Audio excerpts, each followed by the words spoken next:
ఒక చూపుతో నాలోనే పుట్టిందే, ఏదో వింతగా గుండెలో చేరిందే.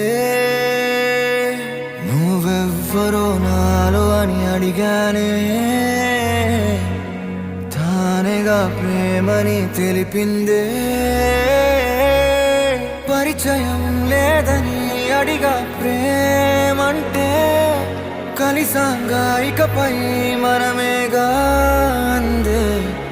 వెతికిన దొరకని అర్థం ప్రేమదే, అది నీకేంటో ఒక మాటలో చెప్పాలే. నువ్వుంటే చాలే